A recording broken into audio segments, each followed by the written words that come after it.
ముగ్గురు పిల్లలున్న స్థానిక సంస్థల ఎన్నికల పోటీకి ఏపీ క్యాబినెట్ సంచలన నిర్ణయాలన్నమాట. ఈరోజు ఏపీ క్యాబినెట్ జరిగింది. సో ఎన్నికల్లో పోటీ చేసేవారికి ముగ్గురు పిల్లలు ఉన్నా కూడా పోటీ చేయొచ్చు. అంతకుముందు అయితే దాన్ని తొలగించారు. సో నూతన మద్యం పాలసీ తీసుకురావడం జరిగింది. అంటే ఇప్పటి వరకు ప్రభుత్వం ఏ మందులు అమ్మేసేది, ఇప్పుడు బ్రాండెడ్ మందులు వాటికి తగినంత రేటు, తక్కువ రేటుకి అయితే అందిస్తామని తెలియజేయడం జరిగిందనమాట.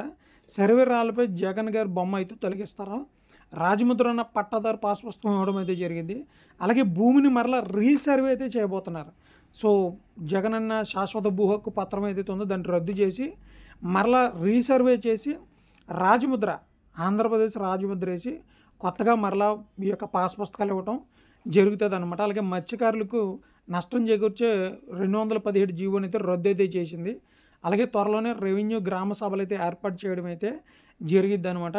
సో ఈరోజు చర్చించిన క్యాబినెట్ అంశాల్లో ఏ పథకం గురించి అయితే చర్చించలేదు. ఓన్లీ జగన్ గారి బొమ్మలు తీసేయడం, జగన్ గారి ఇటువంటి పట్టాలకు ఏదైతే ఉందో ఆ సరిహద్దు రాళ్ళు, ఆ రాళ్ళు మీద బొమ్మలకు తీసేయడం, అలాగే మద్యం తీసుకురావడం, కొత్త మద్యం, అలాగే పాత మద్యం పాలసీని తీసుకురావడం, అలాగే ఈ యొక్క భూములు రీసర్వే, మత్స్యకారులకు ఏదైతే ఉందో ఆ యొక్క చట్టాన్ని రద్దు చేసి వాళ్ళకి మరలా పాత ఈ చెరువులు కుంటలు వాళ్ళకే ఇచ్చేలాగా స్థానికులకి ఇవి అయితే చెప్పడం అయితే జరిగిందనమాట. సో ఈరోజు ఇంతకుమించి ఎక్కువేం జరగలేదు.